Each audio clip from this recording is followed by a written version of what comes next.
Halo teman-teman, aku Ella, kenalin. Dan di video hari ini, karena ini udah bulan Juni, sebelumnya selamat sudah bulan Juni semuanya. Selamat sudah sampai pada bulan ke-6 pada tahun ini.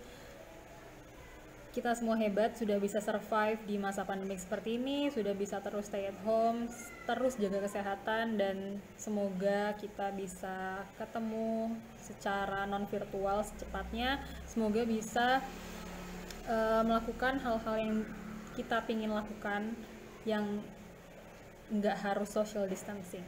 Hari ini aku bakal bikin video wrap up bulan Mei, karena bulan Mei nya udah selesai, terus sekarang udah bulan Juni, jadi aku mau ngerangkum semua yang aku baca pada bulan Juni. Total yang aku baca pada bulan Mei kemarin ada 6 buku.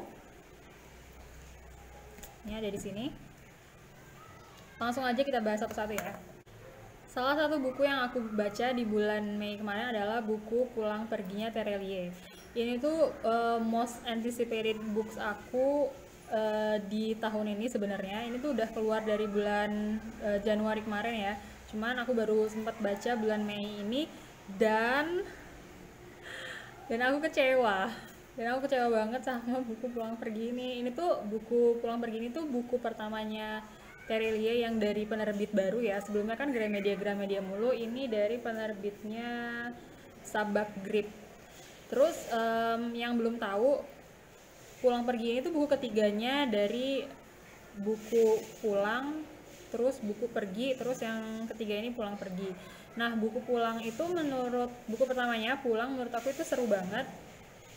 Nyeritain tentang Bujang alias Agam alias si babi hutan. Terus itu dia pokoknya tuh seru banget. Itu cerita dari dia masih tinggal di kampung di Talang sampai dia itu bener jadi si bujang yang keren itu. Terus dilanjutin di buku keduanya, yaitu adalah Pergi. Menurut aku itu juga keren banget, lebih keren malah daripada buku pertamanya Pulang. Itu ada cerita tentang bapaknya si Bujang, dan aku ngefans banget sama bapaknya Bujang lebih dari aku ngefans sama Bujang, karena menurutku bapaknya Bujang tuh lebih keren gitu ya, kayak bener-bener ya kayak gitu, pokoknya keren banget. Terus di buku Pergi itu tuh aku juga suka sama karakternya. Karakter barunya, ada tokoh baru, itu kakaknya Bujang. Jadi bapaknya Bujang itu ternyata bukan cuman punya anak Bujang doang, tapi ternyata ada juga dari istri lain, yaitu orang luar negeri. Namanya itu, ntar ya aku cari. Nama anaknya itu Diego. Jadi di buku Pergi si Bujang ketemu sama Diego. Nah, aku pikir buku Pulang Pergi ini bakal nyeritain banyak tentang Diego gitu loh, kayak banyak tentang pertempuran Bujang dan Diego, yang mereka itu dua orang yang sama-sama keren tapi berada di kutub yang berbeda. Jadi kayak mereka itu saling serang gitu. Nah, ternyata buku Pulang Pergi ini buku Pulang Pergi itu sangat jauh dari ekspektasi aku. Aku nggak tahu menurut kalian gimana, tapi kalau aku pribadi aku merasa kecewa. Dari baca halaman pertamanya aja aku ngerasa, aku nggak tahu ya menurut kalian gimana. Tolong komen di bawah kalau kalian juga ngerasa kayak yang aku rasain. Padang ilalang terlihat sejauh mata memandang. Matahari senja seperti tak sengaja tersangkut di lereng bukit, mulai menggelinding pelan-pelan. Pucuk-pucuk kanopi hutan. Langit terlihat jingga, gumpalan awan putih kemerah-merahan. Rumah-rumah panggung terlihat berdiri termangu, dengan atap genteng runtuh. Jendela terbuka, daun pintu tergeletak, dan dinding papan terkelupas dimakan rayap. Jalan setapak yang dulu sering dipakai anak-anak berlarian menuju sungai dan ladang tidak lagi terlihat bekasnya. Jangan bertanya lapangan tempat bermain bola, digantikan semak belukar lebat dengan hewan liar di dalamnya. Mungkin ular berbisa salah satunya. Aku nggak tahu menurut kalian gimana, tapi kalau menurut aku dari halaman pertamanya aja aku ngerasa kayak kok beda sih gitu, kayak ada yang beda gitu, kayak kok kayak bukan Bujang ya gitu. Aku nggak tahu menurut kalian gimana, tapi itu yang itu impression pertama aku baca buku ini di halaman pertamanya tuh itu. Terus makin masuk-masuk ke dalamnya itu kayak banyak banget banyak banget door, banyak banget tatatat kayak gitu. Terus kayak ada beberapa tokoh ya, menurut aku tuh dia kayak sense-nya agak beda gitu loh di buku ini. Kayak Yuki sama Kato lebih Yuki sama Kiko, kok Yuki Kato, misalnya Yuki sama Kiko di sini tuh kayak lebih cerewet, lebih gimana ya, pokoknya tuh beda gitu loh sama Yuki sama Kiko biasanya. Terus si White yang biasanya pakai ai Captain, ai bujang, tapi di sini tuh dia nggak ada pakai kata-kata itu, jadi kayak ada ngerasa kok beda sih kayak gitu. Terus aku sih ya ngerasanya di buku ini tuh face-nya cepet banget loh, kayak terus selesai. Terus kayak sebenarnya apa sih tujuannya gitu, kayak nggak ngerasain sesuatu yang pertempuran hebatnya gitu loh. Menurut aku di buku Pulang Pergi ini aku cuma ngerasa kayak diajak lari-lari gitu loh, kayak pergi ke sini terus ada masalah mereka bisa nyelesain, pergi ke tempat lain ada masalah terus diselesain kayak gitu terus. Dan penjahat-penjahatnya itu bikin kayak kepikiran sama film-film lain gitu, misalnya kayak ada penjahatnya itu yang pakai mobil terus namanya itu mirip-mirip sama Fast and Furious gitu. Terus ada juga yang kayak Mr. Incredible tapi versi jahat, jadi kayak satu keluarga itu penjahat ya gitu. Pokoknya tuh ya kayak gitu deh, pokoknya aku kecewa nggak tahu kenapa. Terus itu sih menurut aku kayak benar-benar cuma diajak ke sini ke situ ke sana ke situ ke sini ke situ kayak gitu. Menurut aku kayak terlalu terburu-buru dan terlalu cepat kayak gitu. Itu menurut pendapat aku pribadi. Kalau misalnya menurut kalian gimana? Tapi menurut aku kalau misalnya kalian emang udah ngikutin Pulang, udah ngikutin Pergi, terus sekarang baca buku ini, ada buku ini udah baca aja, soalnya ya gimana pun aku tetap senang akhirnya tahu oh ternyata dia kelanjutan ceritanya Bujang sama Maria, walaupun agak sedikit membosankan. Terus bisa tahu oh nanti ya sebenarnya nggak terlalu banyak informasi baru ya, cuman kayak oh dia lari-lari keliling Rusia terus selesai kayak gitu. Nah itu impresi aku di buku Pulang Pergi.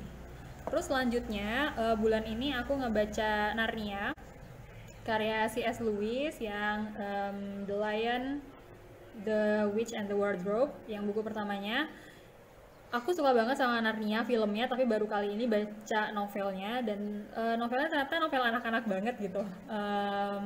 Mungkin kalau misalnya aku baca ini waktu aku masih kecil, aku bakal lebih suka daripada sekarang, karena ya karena ini buku anak-anak, semuanya lebih simple, karakternya lebih simple, tapi tetap aja semuanya sangat lovable, semuanya sangat heartwarming. Suka banget sama Miss Artemis, sama Lucy, sama Susan, sama Peter, sama Edmund. Terus dibaca bukunya Narnia kali ini aku ngerasa bisa relate banget sama Edmund. Walaupun kalau misalnya di film aku ngerasa kayak ih Edmund kenapa sih kok dia jahat sih kayak gitu. Cuman kalau misalnya di sini aku ngerasa kayak Edmund itu sebenarnya terkadang adalah kita pada keseharian kita. Kadang kayak kita tuh sebenarnya tahu itu tuh salah. Edmund tahu kalau misalnya White Witch itu tuh dia tuh kayak ada feeling, dia tuh kayak ada feeling sebenarnya White Witch ini kayaknya jahat deh, kayaknya aku tuh berada dalam bahaya deh. Tapi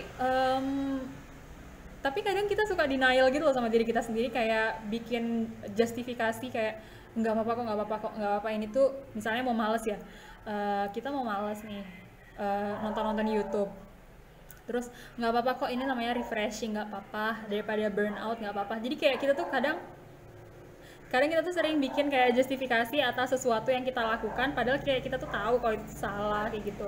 Jadi aku ngerasa bisa relate aja gitu sama Edmund kali ini. Jadi aku suka banget sama pengalaman aku baca Narnia. Sungguh cepat, aku cepat banget nyelesainnya, kayak ya cepet banget pokoknya, kan juga emang tipis ya bukunya. Terus selanjutnya aku baca The Giver karya Lois Lowry. Aku juga udah bikin video lain yang khusus bahas The Giver aja, jadi kayaknya aku nggak bakal ngomong banyak tentang The Giver di video kali ini. Intinya aku suka sih baca The Giver, walaupun itu tugas, tapi itu adalah tugas yang menyenangkan. Selanjutnya aku baca ini belum selesai. Ini aku baca ini Americana karya Chimamanda Ngozi Adichie. Dia ini novelis dari Nigeria, seorang perempuan hebat. Aku udah baca bukunya sebelum ini, itu yang Half of the Yellow Sun, itu cerita tentang kayak reformasi di Nigeria itu, dan itu seru banget, makanya aku lanjut baca bukunya yang lain. yaitu Amerikanah ini. Cuman ini belum selesai. Jadi ini bakal masuk ke To Be Read, ini bakal aku lanjutin di bulan ini, di bulan Juni. Ceritanya tentang seorang anak Nigeria, namanya itu, aku lupa namanya, Ifem. Jadi nama dia itu Ifemelu, dia itu nyeritain tentang gimana anak-anak Nigeria itu selalu pengen keluar negeri, gimana ngerasa kayaknya luar negeri itu kayaknya hebat, apalagi Amerika tuh kayaknya keren tempatnya, terus kayaknya semua itu bakal impianmu akan tercapai, tapi ternyata enggak seperti itu. Aku baru baca sampai halaman sini. Aku baru baca sampai halaman 310. Udah kebaca sih ini ceritanya Ifemelu gimana, terus ada juga cerita pacarnya itu Obinze, cuman aku belum tahu terakhirnya kenapa mereka bisa putus. Nanti aku ceritain kalau misalnya udah selesai ya. Sejauh ini sih aku senang baca buku ini. Terus selanjutnya adalah buku Mockingjay sama Catching Fire. Jadi aku baca aku sebelumnya udah pernah baca buku ini waktu SMP. Aku juga punya bukunya yang versi bahasa Indonesia, tapi karena berhubungan dengan tugas dan mungkin proyek akhir aku, jadi aku baca buku ini yang versi bahasa Inggrisnya. Aku senang banget sih bisa baca buku yang bahasa Inggrisnya, karena menurut aku gimana ya, ini kan Susan Collins kan emang bikin buku ini kan kayak bahasa Inggris ya. Terus jadi kayak aku tuh bisa membaca karya yang emang dia tulis gitu loh. Kayak pemilihan kata apa sih yang dia pilih untuk dimasukin ke dalam bukunya, kayak aku bisa baca beneran karyanya dia tanpa perantara translator kayak gitu. Dan ya walaupun setelah bertahun-tahun aku reread lagi, aku masih tetap suka dan jatuh cinta lagi sama Pita, sama Katniss, sama Haymitch kayak gitu. Dan juga aku baca buku ini karena aku mau baca bukunya yang terbaru, yaitu adalah The Ballad of Songbirds and Snakes. Jadi ini langsung aja videonya langsung lanjut ke To Be Read aku di bulan Juni ya. Jadi selain aku mau nyelesain buku Americana, aku juga mau lanjut baca The Ballad of Songbirds and Snakes. Ini aku punyanya yang versi bahasa Inggrisnya. Kalau misalnya teman-teman mau baca yang versi bahasa Indonesianya itu kayaknya udah bisa PO ya di Gramet, di banyak deh kayaknya, di Social Agency, di Togamas, pokoknya banyak banget deh. Kalian kalau misalnya emang penggemar The Hunger Games sejati, terus kayak pengen baca ini tuh ceritanya Presiden Snow, aku udah baca beberapa lembar awal. Ini cerita tentang Presiden Snow waktu masih muda. Jadi aku penasaran banget emang gimana sih ceritanya. Jadi ini kita tunggu aja gimana ya. Udah itu aja semua buku yang aku baca di bulan Mei kemarin. Ada Catching Fire, Mockingjay, Pulang Pergi, The Giver, Narnia, sama yang belum selesai ada Americana. Semoga teman-teman juga bisa ngeset apa yang mau dibaca di bulan depan, bulan ini, dan juga bisa meraih semua yang ditargetkan di bulan ini. Terima kasih.